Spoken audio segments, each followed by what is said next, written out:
The prolonged large-scale operations in Ukraine have forced the warring sides to rapidly adapt their warfare, including in urban combat. The battle for the key city of Pokrovsk highlights how Russia has refined its approach, moving from large-scale assaults to infiltration. The first evidence of Russian assault groups operating in Pokrovsk came on July 22nd. Since then, their presence was confirmed in the eastern, southern, and central districts, but the current zones of urban control are still difficult to be clearly determined. The reason is the new tactics of the Russian military, called total infiltration.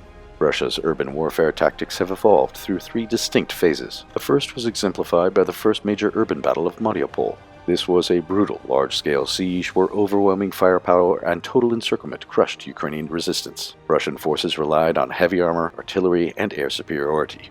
However, by the time of the battle for Bakhmut, Ukrainian forces had adapted. Foreign-supplied weapons and fierce resistance on the flanks made encirclements nearly impossible. Drones, particularly FPV models, began reshaping the battlefield, making armored vehicles vulnerable. Tanks and IFVs were forced to operate from a distance. Russia then turned to assault teams, engaging in grueling close-quarter battles.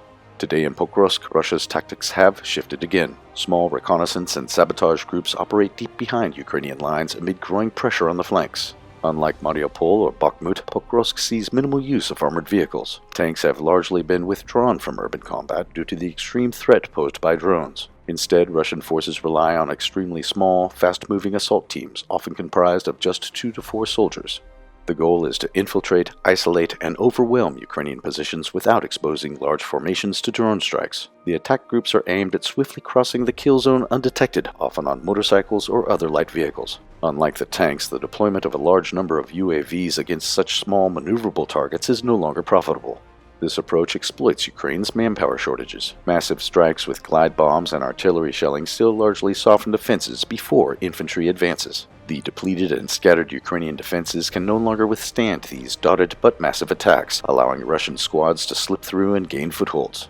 Russia's new strategy demonstrates a hybrid approach blending infiltration, overwhelming firepower, and decentralized assaults.